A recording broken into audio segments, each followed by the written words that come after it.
पंजाब के उधमपुर से छत्तीसगढ़ के दुर्ग जा रही ट्रेन में शुक्रवार को लगी आग। देखते ही देखते 4 बोगियां धुएं से घिर गए। अच्छी बात तो ये रही कि सभी यात्री समय रहते ट्रेन से बाहर निकाल लिए गए, इसलिए अब तक किसी के हताहत होने की खबर नहीं। ट्रेन को मुरैना के पास हेतमपुर रेलवे स्टेशन पर रोका गया। फायर ब्रिगेड की गाड़ियां मौके पर मौजूद रहीं। आग लगने की वजह पता नहीं चल सकी।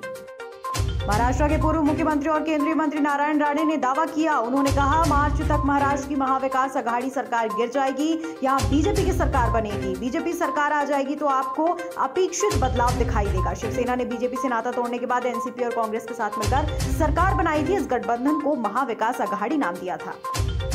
पटना जिले के मशहूर यूट्यूबर खान सर अब चुनावी मैदान में उतर गए। लोगों से वोट डालने की अपील भी करे। दरअसल खान सर मुखिया पद के प्रत्याशी के लिए सड़कों पर उतरकर चुनाव प्रचार कर रहे। इस दौरान उन्होंने जनता से अपील करते हुए कहा, आप 1 नहीं 5000 लीजिए और वोट भी मत दीजिए। स्वास्थ्य और शिक्षा की लड़ाई लड़िए आप सभी।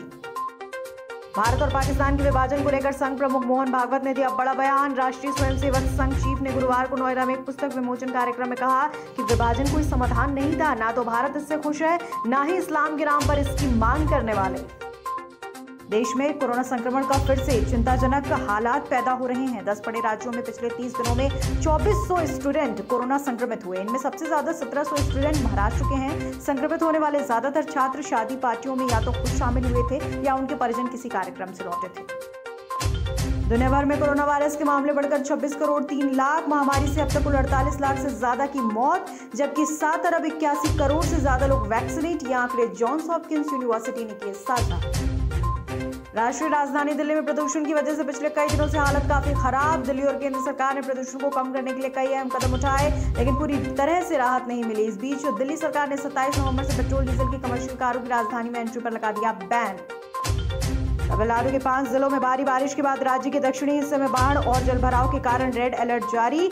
मौसम विभाग ने यह जानकारी दी। रामनाथपुरम, थूथुकुडी, तिरुनेलवेली, पुडुकोट्टी और नागपट्टिनम जिले गंभीर बारिश का सामना कर रहे। सड़कें और रेल मार्ग पानी में डूब चुके। कई रिहायशी इलाके और बस्तियां पानी में डूबे। स्कूल कॉलेज बंद रहेंगे। अंतर्राष्ट्रीय बाजार में बहुमूल्य धातुओं की कीमतों में तेजी। डॉलर के मुकाबले रुपए के मूल्य में गिरावट आने के बाद दिल्ली सराफा बाजार में शुक्रवार को सोने का भाव 570 रुपए की तेजी के साथ 47,155 रुपए प्रति 10 ग्राम पर बंद। इससे पिछले कारोबारी सत्र में सोना 46,585 रुपए प्रति 10 ग्राम पर बंद हुआ था। चांदी की कीमत भी 190 रुपए बढ़कर 62,145 रुपए प्रति किलोग्राम पर बंद। पिछले कारोबारी सत्र में चांदी 61,955 रुपए प्रति किलोग्राम पर बंद हुई थी। इस सप्ताह के आखिरी कारोबारी दिन भारतीय शेयर बाजार बड़ी गिरावट के साथ बंद। बीएसई सेंसेक्स 1687.94 अंक यानी 2.87% नीचे 57,107.15 पर बंद हुआ, जबकि निफ्टी 509.80 अंक या 2.91% गिरकर 17,026.45 पर हुआ।